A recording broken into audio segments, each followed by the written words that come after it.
We have a very, very special guest, and of course, I'll be introducing her right before you see her. So, Precious Bark is a celebrated multi-award winning gospel artist with a rich musical journey spanning decades. Known for her powerful voice and heartfelt message of love, she has made a profound impact on the gospel music scene for several decades. She has a wealth of experience as a vocal coach spanning over 20 years as she has trained various choirs across the UK.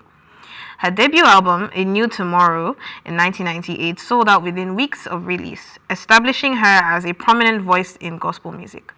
In 2006, she followed up with No Distinction, an album that resonated globally, winning the Best Gospel Album of the year at the time. Her latest single released on the 3rd of November, titled It Is Done, and it reminds us to continually declare what Jesus did for us.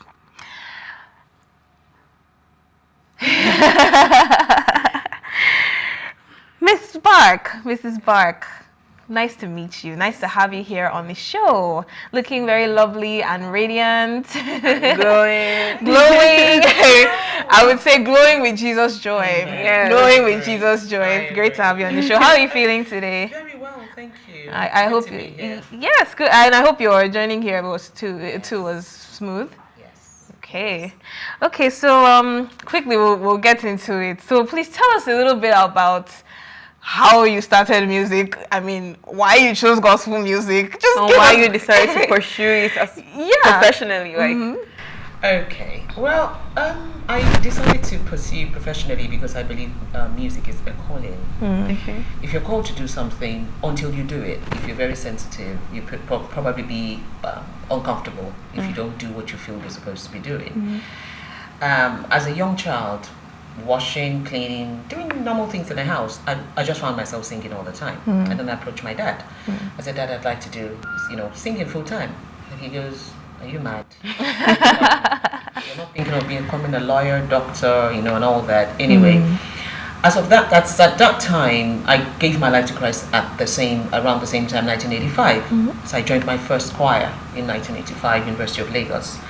And upon joining, I found that I was always given lead roles, and then I felt there's a need here, that I really loved what I was doing. And then of course over the years I moved on, joining different various groups, singing in different places, and then by the time I moved to the UK, I knew I needed to focus on it full time. Of course I'd done other things, running a restaurant, running businesses, but the passion has always been to be able to encourage others through music. So I got into music because for me it's a calling and it is my passion.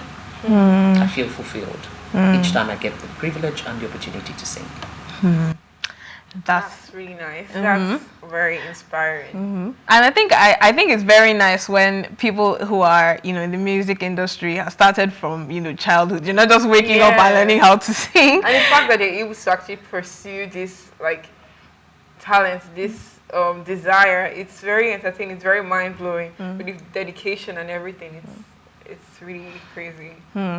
Okay, so the next question that I'm going to ask, which is a question that I feel is, I don't know, it just gets me every time.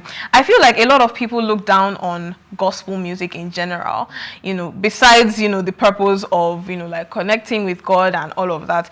Most people just look down on it, so in terms of, would I say the level of excellence and, even being able to support, gospel music artists. Why do you think it's the same way? I mean, if there was a secular artist, people would really, rally and come together. And then it's when it's the gospel scene, everyone kind of goes quiet, or they're like, oh, you're not a maybe Nathaniel Bassey, or you're not a Precious Bark. So why do you think it's like that? And have you had maybe any similar experiences? Sometimes people look down on gospel artists because sometimes you don't do our due diligence. For example, I've known that I could sing. I like singing. I also went for training. Apart from building myself for 10 years, I had teachers, trainers, coaches online that I was training with. And apart from that, I had physical lessons, which was costing about 60, 70 pounds an hour. Oh, wow. I was training myself. But at a point, I felt I needed to go to a higher level. So I moved, I did move. I went to California. So for about a period of 6 to 9 months, I was going up and down training with my mentor, Elizabeth Howard. She's in her 90s now. Now, I wanted to improve myself, and I wanted to deliver something excellent. I didn't want to do wishy-washy.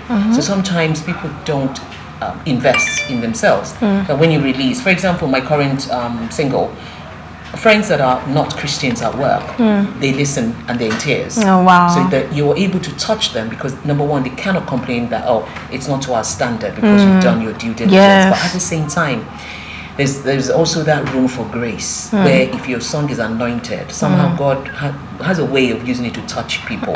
So I think it's more, apart from God's grace, I think gospel artists should also work on excellence, so that we can put it, on the same level with what happens out there. No one can say it's rubbish because you've done your bit. But you can't just put songs together, and and happen. No, we need to work on our delivery as well, in the gospel setting, in the gospel field as well. So have you ever had any, would I say like any, I mean, of course you were working on yourself, but did you ever have any, like experience that maybe almost made you want to quit?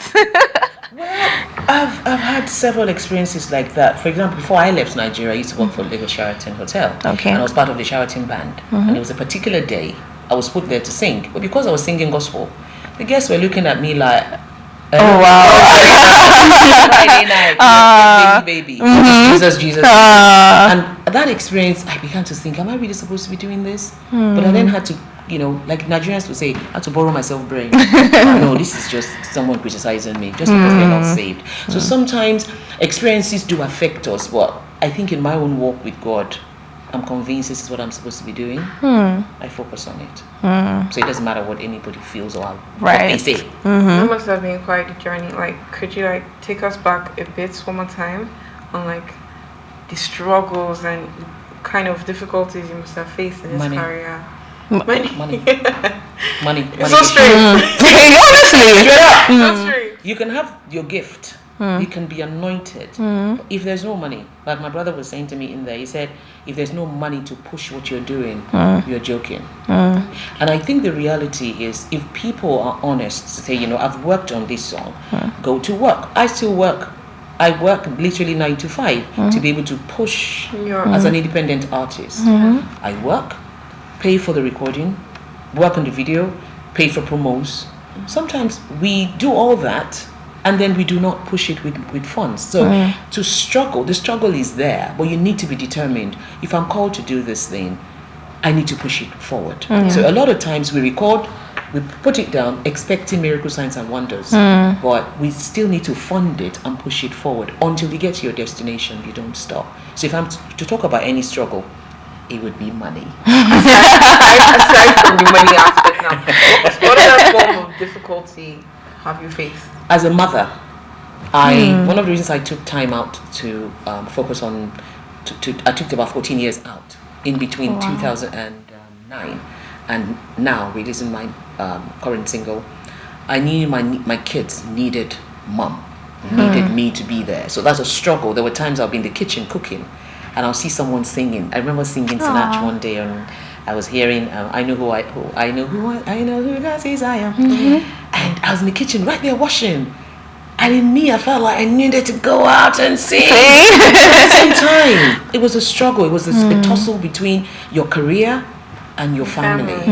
So I took time out to say, you know what, my kids were growing up.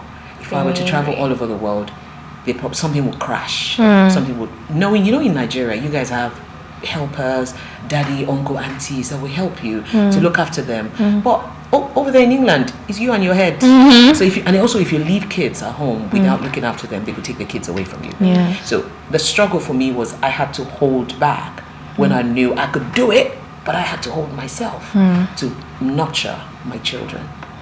So that was a big struggle for me. But today, the rest is history, because they're all grown. 30, 27, and 21. Wow. Okay, so now you can fly. You can fly. Anyway now. Okay, so before you go, I really wish you could be here for longer, but I know we can't keep you. You have too much important stuff to do. So please tell us about your latest single. Okay. It's titled It Is Done, which means talking about all that Christ has done for us. And the word of encouragement is, it doesn't matter what we're going through. God still does miracles. We believe miracles do exist, but at the same time, God expects one thing from us, for us to just believe. So if we believe that God has covered everything, literally, He has carried your matter on His head, you will be fine. So for people who would like to purchase or stream all on Apple Music, Amazon Music, iTunes, Spotify, all the digital platforms, they can grab their copy. And Precious Bark is spelled Precious and surname BARK. Thank you so much for that. I was literally going to ask you. She's a woman. You can tell that she's a woman of the spirit. She just finessed it like that. Thank you so much. Thank you so much for coming on the show today. And definitely we will be streaming your song. I personally, I would love to stream your That'll song. be a big encouragement. Thank you so much. Really lovely to meet you. Nice to meet you too. And unfortunately, this is where we have to draw the curtain for today. But thank you so much for watching Plus TV Africa's Tea Time.